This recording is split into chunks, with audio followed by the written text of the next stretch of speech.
I started playing ice hockey for the same reason that most kids do. I was into sports, and it really fundamentally was just fun. They had a little hockey development in the spring. I said, all right, I'll try goalie. And I can remember loving it. And that summer, I'd get dressed up months before the hockey season would start, sit in the mirror at my house, get dressed up from head to toe in my equipment and lay that equipment out, get back in it, get out of it. Part of it was the equipment. It was so much fun. I found hockey just to be like so many kids. And I have had parents come up to me and say, I've just never seen my kid get so excited about a sport. The equipment, the camaraderie on the team, the pace of the game, the skill set that you have to have. You have to do something totally different than most sports, not skate.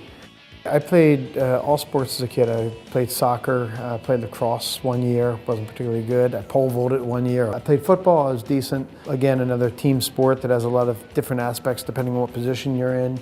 I think I was able to have success because I did enjoy it so much. And if you love what you do, it doesn't feel like work. I have an 8-year-old out there getting ready for the Connecticut State Championships and trying to figure out what he does in face-offs and whatnot. And you want to allow them the room for them to come up with it themselves, for them to be self-motivated and to kind of foster a love of improvement. I think the game changed across my career, probably from the influence of the Europeans on the NHL level, and that filtered down to every other level. The game used to be very much up and down the ice, straightforward as a goaltender. And I can remember being on some of those national teams, going over and playing in Helsinki and whatnot, and just being shocked at the level of skill in a bantam practice that you'd watch before you went on the ice. The US, I thought, was very good to pick up on a lot of the training manuals, a lot of the techniques, and a lot of the strategies that the Europeans would bring. And they were very successful, the Europeans that is, coming here and playing these games that maybe North America thought they kind of had a patent on how to be successful. Most kids take time to develop, and you've got to give them that time to develop, which is what I think Connecticut hockey and US hockey has done phenomenally well. That pyramid will always go, the cream will rise to the top, but make the base bigger. And how do you do that? You have fun. If this game's not fun, why would any kid in his right mind play? And I think that balance has to come not just from a kid, it's too much to ask an 8-year-old to have that balance. If they're motivated and they want to play, they'll play 24/7. What you want to say is, all right, a little time off in the summer, you can do other things, time off on the weekend. If I have a kid who's just learning how to skate, and he could be 5, 6, or 7 years old, and you put him out there on a travel team, where there's various levels of competition, but the good kids are running circles around him, and they're playing on a big ice surface, and he goes out there for his 2-minute shift, doesn't touch the puck, sits down, and 3 shifts later, because there's often 4 lines on the ice, he doesn't touch the puck much. He doesn't really participate much, particularly if he's not a strong skater. So this kid may be a great athlete. He may love the sport because he plays it at home in his driveway, and now he gets to do the real thing, and it's not that much fun.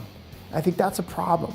And US hockey thought that was a problem too. So they made the game, I think, much more available to a lot more people. But I do think that there's a certain aspect of the cross-ice games that is really good.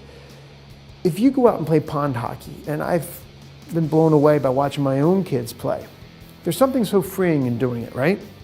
You throw a puck out there, there's people of all ages, there's no offside, there's no markings, there's really no almost out of bounds.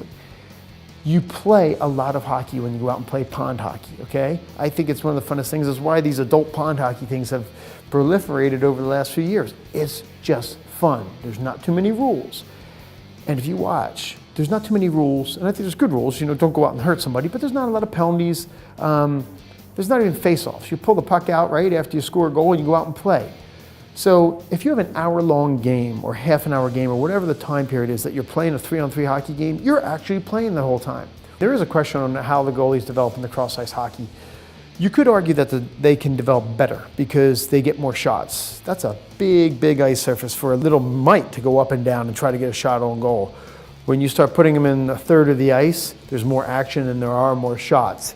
Is the orientation different? Sure. Are their angles different? Absolutely. But we did that plenty even in the pros, where you'd have these small games and learn how to pass the puck. And as a goaltender, I can tell you those games are very difficult because even at a young level, there's never a bad scoring chance. I like a lot of the learn to skate programs that we have locally, they rotate the goalies. Everybody gets to try it. You get to be a forward, you get to be a goalie. I think it's a good thing. But you have to learn skating skills early. I'm really passionate about kids playing sports. You don't have to be the best. You don't have to be trying for a Division I scholarship or the pros, but to go out there and hazard yourself in a sport, to challenge yourself, to go out on a limb. You know, it can be scary going out. These kids are going out to play the state championships. There's expectations that they have, that their parents have, that their families have, that the crowd has when they go out there. I think that can be a healthy thing. Again, balance, too much of it can work against the kid, but I think putting yourself in those positions where you have to challenge yourself, you have to play with discipline, you have to have hard work. The beautiful thing about sports is it's such a democratic opportunity. It doesn't matter where you're from, how much money you have, or anything else. All that stuff falls apart.